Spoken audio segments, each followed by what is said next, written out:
అందరికీ very good morning.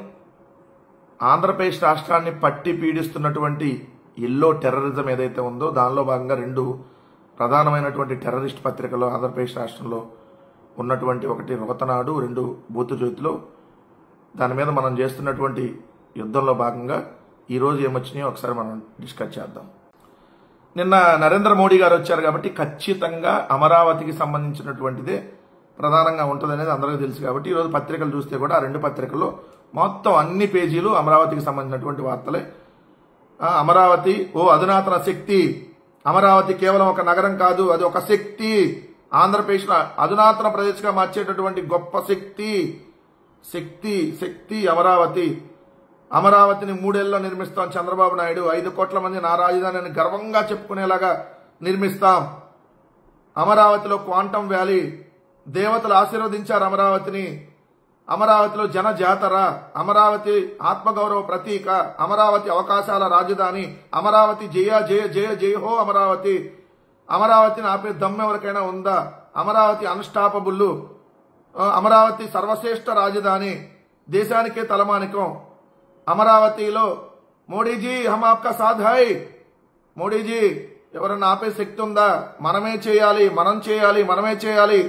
అందరికీ నమస్కారాలు.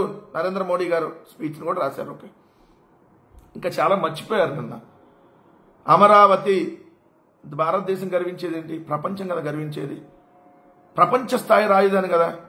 మోడీ గారి ముందు అది కదా మనం చెప్పాలి. అమరావతి ప్రపంచ స్థాయి రాజధాని, అమరావతి ప్రపంచ స్థాయి సచివాలయం కడుతున్నాం, అమరావతి సర్దార్ వల్లభాయ్ పటేల్ కంటే పెద్ద విగ్రహం కట్టబోతా ఉన్నాం, అమరావతిలో అతిపెద్ద సచివాలయం కట్టబోతా ఉన్నాం, అమరావతిలో అతిపెద్ద రైల్వే స్టేషన్ కట్టబోతా ఉన్నాం, అమరావతిలో అతిపెద్ద శిల్పారామం కట్టబోతా ఉన్నాం, అమరావతిలో అతిపెద్ద క్రికెట్ స్టేడియం కట్టబోతున్నాం, గుజరాత్లో కంటే పెద్ద క్రికెట్ స్టేడియం కట్టబోతా ఉన్నాం, అమరావతిలో అతిపెద్ద ఇంటర్నేషనల్ ఎయిర్పోర్ట్ కట్టబోతా ఉన్నాం, ఇంకొక 50,000 ఎకరాలు తీసుకోబోతున్నాం. అవి ఎక్కడ నేను మీటింగ్లో చెప్పలేదేంటి? మోడీ గారి ముందు అయ్యి కదా మనం చెప్పి చేయాల్సింది. అదిగో అమరావతి, అల్లదిగో అమరావతి, అదిగో అద్భుతం, అదిగో అద్భుతం. అసలు ఏం జరిగిందని నిన్న అద్భుతం? అసలు నేను దేనికి నిన్న ఒక మీటింగ్ జరిగింది, వాట్ ఈజ్ ద యూజ్ అంటున్నా.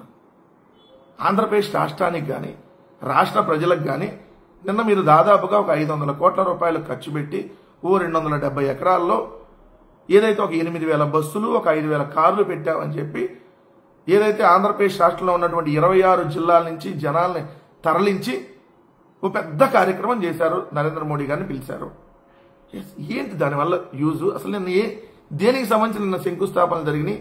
ఏ విధంగా అది మేటి నగరం అయిపోతుంది అమరావతికి సంబంధించి? మీరే చెబుతున్నారు. ఎలా ఇద్దో ఒకసారి చెప్పండి. ఇప్పుడు నేను నరేంద్ర మోడీ గారు వచ్చి శంకుస్థాపన చేసింది దేనికి సంబంధించి శంకుస్థాపన చేశారని మనం ఒకసారి చూస్తే నిన్న పత్రికలో రాశారు. వాళ్ళు దానికి సంబంధించి శంకుస్థాపన చేసింది కూడా దానికి సంబంధించే.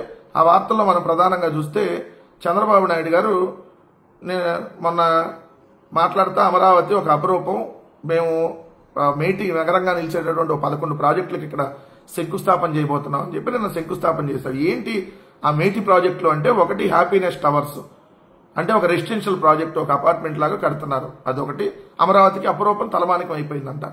2 ఎమ్మెల్యే, ఎమ్మెల్సీ, ఐఏఎస్ భవనాలు. దీనివల్ల అమరావతి అపరూపం అయిపోయింది, తలమానికం. మంత్రులు, జడ్జిల బంగ్లాలు అపరూపం, తలమానికం. ఐకానిక్ అసెంబ్లీ అద్భుతం, అపరూపం, తలమానికం. దీనివల్ల అభివృద్ధి జరిగిపోయింది. ఐకానిక్ అసెంబ్లీ కడితే ఐకానిక్ హైకోర్టు, దీనివల్ల అభివృద్ధి జరిగిపోయింది. ప్రిన్సిపల్ సెక్రటరీ, ఐఏఎస్ బంగ్లాలు 6, దీనివల్ల అభివృద్ధి జరిగిపోయింది. రాజధాని కోసం పైసా ఆశించకుండా భూములు ఇచ్చిన రైతులకు రిటర్న్ ఫ్లాట్లు ఇచ్చేటటువంటి ప్రాజెక్టు 7, దీనివల్ల అమరావతి అభివృద్ధి చెందిపోయింది. ఐకానిక్ సచివాలయ డ్రైవర్లు, దీనివల్ల అమరావతి అద్భుతం, అమరావం అయిపోయింది. వరద నివారణ పనులు 6,000 కోట్లతో వరద ముంపు లేకుండా చేస్తే అమరావతి అదరహో, అమరావతి బెదరహో. ట్రంక్ ఇన్ఫ్రా వర్క్స్ అంటే రోడ్లు వర్కులు, ఇంకోటి రోడ్డు అనుసంధాన వర్కులు. ఈ 11 మేటి ప్రాజెక్టులు అంట. దీనికి నిన్న నరేంద్ర మోడీ గారు వచ్చి శంకుస్థాపన చేశారంట. ఏ రాజధానిలో అసెంబ్లీ లేదు, ఏ రాజధానిలో సచివాలయం ఉండదు, ఏ రాజధానిలో హైకోర్టు ఉండదు, ఏ రాజధానిలో మంత్రుల క్వార్టర్స్ ఉండవు, ఏ రాజధానిలో ఎమ్మెల్యేలకు సంబంధించినటువంటి క్వార్టర్స్ ఉండవు, ఎక్కడ గవర్నర్ బంగ్లాలు ఉండవు. ఇవన్నీ ప్రతి రాష్ట్రంలో రాజధానికి ఉండేవి కదా. ఇది అమరావతిలో కొత్తగా కడితే ఇది అపురూపం, అమరావం, అజరామం. దీనికి ఒక 50,000 కోట్లు. నిన్న 50,000 కోట్లు పనులండి బాబు. 49,000 కోట్లు అంటే దాదాపు 50,000 కోట్లు. ఇది అసెంబ్లీ కడటానికి, సచివాలయం కడటానికి, రైతులకి ఫ్లాట్లు డెవలప్ చేసి ఇవ్వడానికి ఏదో ఐఏఎస్ క్వార్టర్లో వీటికి 50,000 కోట్లు అంట. ఏ రాష్ట్రంలో అయినా ఇలాంటి దోపిడీ ఉంటుందా? దోపిడీకి కేర్ ఆఫ్ అడ్రస్ అమరావతి అనే విధంగా మీరు ఈరోజు చేస్తా ఇంకా అద్భుతం. నిన్న ఒకళ్ళొకళ్ళు పొగడతలు, మీరు తోపండి బాబు అంటాడు మోడీ గారు, చంద్రబాబు నాయుడు గారు. లేదంటే అసలు మీరే తోపండి అంటాడు. లేదండి మీరు తోపును మించిన తురుమండి అంటారు. లేదండి మీరు తురుమును మించిన తురుము కానండి అని ఇంకొకళ్ళు. ఇది నిన్న అమరావతిలో జరిగింది. ఆంధ్రప్రదేశ్కి ₹1 ఏమన్నా నిన్న ప్రయోజనం చేకూరిందా? ఆ మీటింగ్ ఖర్చులు కూడా రాలేదు కదా, 500-600 కోట్లు ఖర్చు అయింది. కనీసం 500-600 కోట్లు అనౌన్స్ చేయలేదు కదా. మేము అండగా ఉంటాం. నరేంద్ర మోడీ గారు ప్రతి సంవత్సరం ప్రతి మీటింగ్ ప్రతి రాష్ట్రం వెళ్ళినా అదేగా చెప్పేది. బీహార్కి లక్షల కోట్ల ప్యాకేజీలు ఇస్తున్నారు. మీకు ఒక్క ప్యాకేజ్ అన్న ఆంధ్రప్రదేశ్ రాష్ట్రానికి ఇచ్చారా? అసలు అడిగారా మీరు? ఫస్ట్ అడగనే అమ్మాయిని అన్నం పెట్టదు కదా. నరేంద్ర మోడీ గారిని అనేముంది ముందు మీది కదా తప్పు. ఎందుకంటే నిన్న మీరు మీటింగ్లో ఏం అడగాలి? సార్ అమరావతి కట్టడానికి 1,00,000 కోట్లు అప్పు చేస్తున్నాం మేము.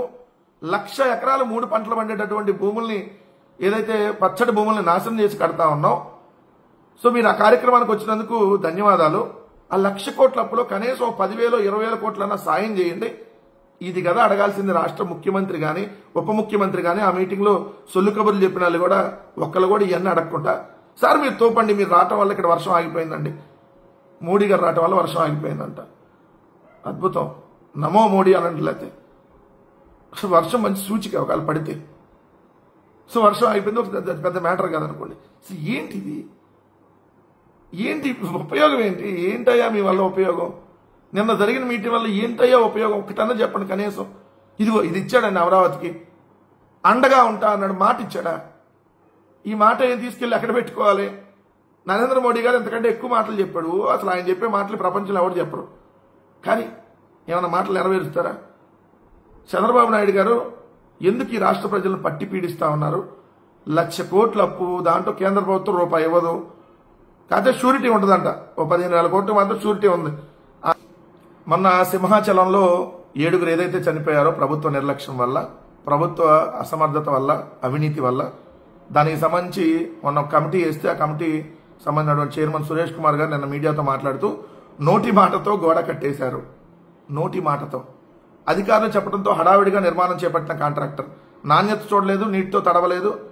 నేడు ప్రభుత్వానికి ప్రాథమిక నివేదిక విచారణ సాగిందిలా. గోడ కూలిన ఘటనపై 10 మందిపై చర్యలు. ఎవరు ఇన్ఛార్జ్ ఈవో, ఈఈ, ఇంజనీరింగ్ అధికారులు, ఏపీటీడీసీ మరికొందరు అధికారులపై మొత్తం 8 నుంచి 10 మందిపై చర్యలు తీసుకునే అవకాశం ఉంది. నోటి మాటతో గోడ కట్టేదేంటి? కాంట్రాక్టర్ మీద ఒత్తిడి తెచ్చారని చెప్పి ఆయనే చెబుతున్నాడు. మరి ఒత్తిడి తెచ్చినప్పుడు కట్టకపోతే ఊరుకోరు కదా. రెండోది, నోటి మాటతో ఏమన్నా సార్ వాట్సాప్లో మెసేజ్ పెట్టినా కట్టేస్తారు. వాట్సాప్ గవర్నెన్స్ కదా మంది.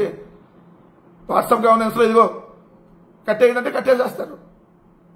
పర్మిషన్స్ అవసరంలా, దానికి ఏం సంబంధించినటువంటిది అసలు ఏం చెక్ చేసుకునే పని లేదు.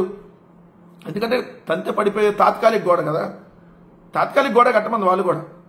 పర్మనెంట్గా గోడ కట్టమల్లా తాత్కాలికంగా ఓ రోజు అట్ట నిలబెడితే చాలా అని చెప్పారు. ఇంకా నయం పక్కన ఏడన్నా ఈ రెడీమేడ్గా గోడను తీసుకుని వచ్చి ఇంక నిలబెట్టలా, సంతోషించాల్సిన విషయం. అసలు మీకు కనీసం సిగ్గుందా మాట్లాడే వాళ్ళకైనా? దీనికి అధికారులు 4-5 బాధ్యత చేస్తే అట్లా? మంత్రులు 5 మంత్రుల కమిటీ వెళ్ళి గుడ్డిగాడికి పలుదోమిందా?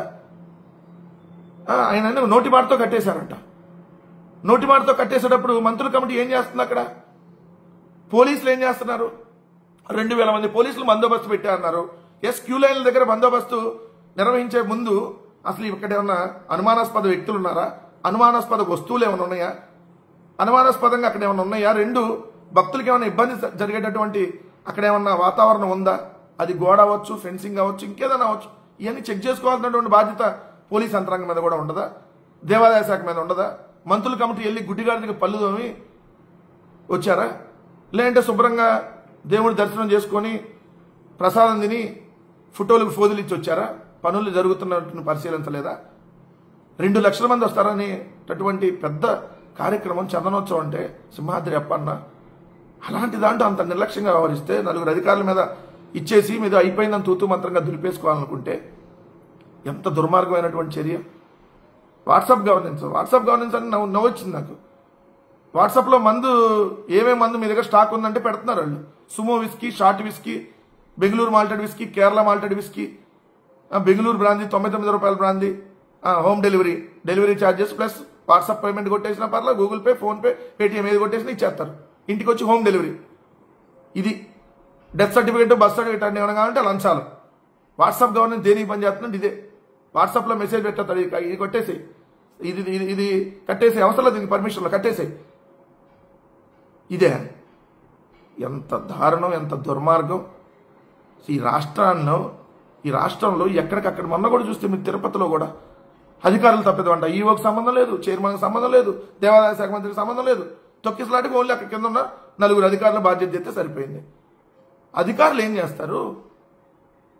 మీరు చెప్పిన దాని ప్రకారం చేయకపోతే వాళ్ళు ఉద్యోగాలు పీకేస్తారు కదా. మీరు తొందరగా నిర్మించేయండి. తెలియదా చందనోత్సవం ఎప్పుడు జరిగిద్దో? చందనోత్సవం జరిగిద్దని తెలుసు కదా మీకు ఎప్పుడు జరిగిద్దో. కొన్ని నెలల ముందే దాన్ని ఏర్పాటు చేసుకోవాలి కదా, పర్మనెంట్ కూడా. 10 నెలలు అయింది, ఆ మాత్రం తెలియదా మీరు వచ్చి?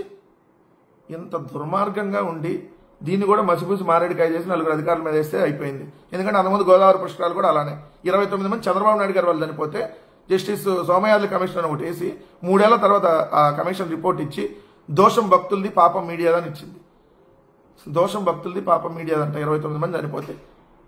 ఇప్పుడు కూడా అంతే, దోషం అంతా ఎవరైతే అధికారులు, పాపం అంతా అధికారులే. దోషం భక్తులది, పాపం అధికారులది. ఇప్పుడు ఈ సింహాచలం ఘటనలో పాపం దోషమేమో భక్తులది. ఎప్పుడు చేసుకున్న దోషమో పాపం, దోషం భక్తులది, పాపమేమో వీళ్ళది. చాలా దారుణం అండి ఇది.